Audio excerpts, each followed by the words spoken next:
আছোঁ।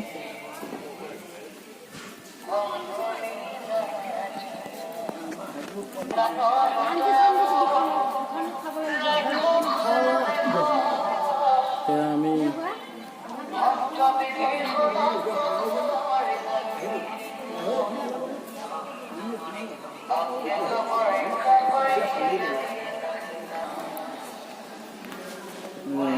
মন্দিৰটো দেখুৱাই আছোঁ।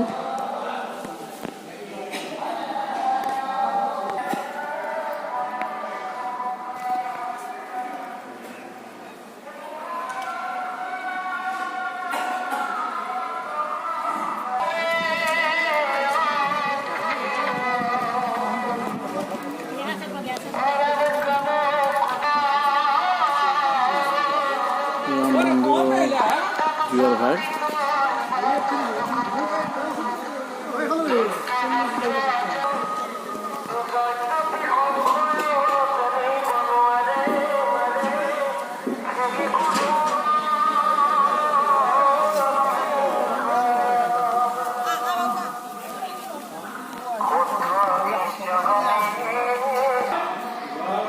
মন্দিৰত দবা বজাব।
আজি আমি আহিছোঁ পাতিলিবাৰীত। আপুনি যি এষাৰ ক'ব লাগে। শ্ৰীমন্ত শংকৰ হৰি ভকতৰ জনা গেলপথ পুত্ৰো তাহান্ত বিনাই নাই নাই নাই আমাৰ কৰ্মগুৰু।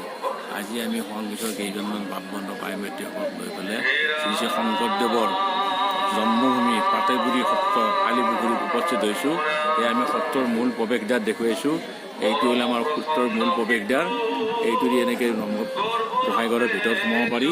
আৰু এইফালে চাওঁ আমাৰ এইফালে এইটো আছে আপোনাৰ প্ৰাচীন মানে আপোনাৰ এইটো পাটনাইট, এইটো আমাৰ কুঁৱা বুলি কয়।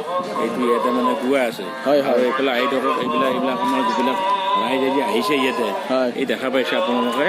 এইবিলাক দৰ্শনাৰ্থী আছে, শুৱালকুছিত আছে, হাজোত আছে, গুৱাহাটীত আছে, পলাশবাৰী আছে, নলবাৰী আছে, পাঠশালা আছে, টিহু আছে। এইবিলাক আৰু ইয়াতে আহিছে।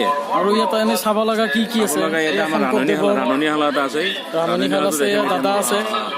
দাদা আছে, ইয়াতে এওঁলোকক সুধি নাথাকে আহি থাকক। আৰু কেইজনমান ভাৱবন্ধ পাইছে, তেওঁলোকক আমি দেখুৱাম এতিয়া। তেওঁলোকৰ লগত আমি অলপ পোনে পোনে জানিব চেষ্টা কৰিম ক'ৰ পৰা আহিছে বাপজনক আমি সুধিম। আমি ভালদৰে ধৰিবা এইটো। বাপ নমস্কাৰ। আপোনালোক ক'ৰ পৰা আহিছে? কিমানজন আহিছে? আমাৰ আহিছে নেকি 20-22জনমান। এনে আগে পিছে ইয়াতে আপোনালোক আহি থাকে। এনে আজি মানে ইয়াত দৰ্শন কৰাৰ কাৰণে আহিছে আৰু ভাল লাগিল। আমি শুৱালকুছিৰ পৰা আহিছোঁ। তাৰপৰা যে এই টিভি চেনেল এইটো কৰাৰ কাৰণে এইটো বাপজনক দেখা যায় ভাল হয়। আমাৰ হিতেজ আছে, আমাৰ কেমেৰা দেখাই দিছোঁ। পৰা আহিছে। আপোনালোকে খোৱা-লোৱাটো ইয়াতে কৰিব আজি। Thank you. আৰু এইফালে আমি ৰন্ধা-বঢ়া হিটিছে কেমেৰা হিটিছে দেখাব। ইয়াতে এই ৰন্ধা-বঢ়া কৰি আছে। এই বাপজনকে নিজে নিজাকৈ বনাই আছে। আগৰ ফালে অকণমান আগৰ ফালেও দেখিব। ইয়াতো এইবিলাক খাই আছে ধুনীয়াকৈ সুন্দৰকৈ বনাই আছে। বাপজনসকলে ইয়াতে খাব এসাঁজ, খাই লৈ আৰামছে এইবিলাক কৰি গুচি যাব তেওঁলোকে।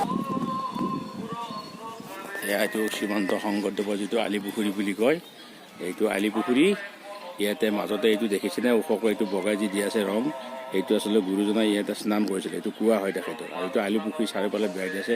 এতিয়া অসম চৰকাৰে সংৰক্ষণ কৰি ধুনীয়াকৈ ৰাখিছে, নতুন এইবিলাক নিৰ্মাণ কৰিছে।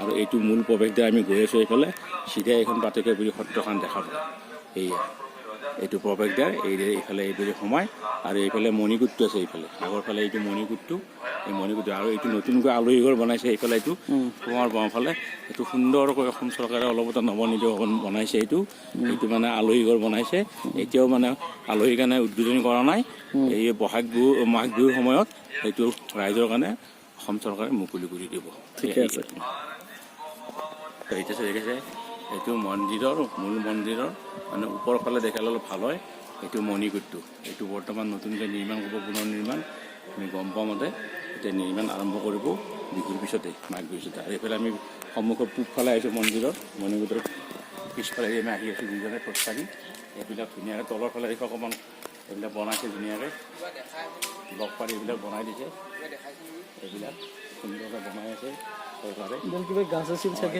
গাছ একদম দুজনে স্থাপন কৰা এইবিলাক এই আম গছ গুৰুজনাই বৃক্ষৰোপণ কৰিছিলে এইবিলাক এতিয়া আনি দিনতে 500 বছৰ পুৰণি একেলগে 4 আছে আম গছ কেমেৰা পাৰ্চনে দেখুৱাব আমাক 4 আম গছ একেলগে আছে একে লাইনে গুৰুজনাই মানে কৰিছিলে ইয়াতে আমি ভিডিঅ'টো শেষ কৰিলোঁ থেংক ইউ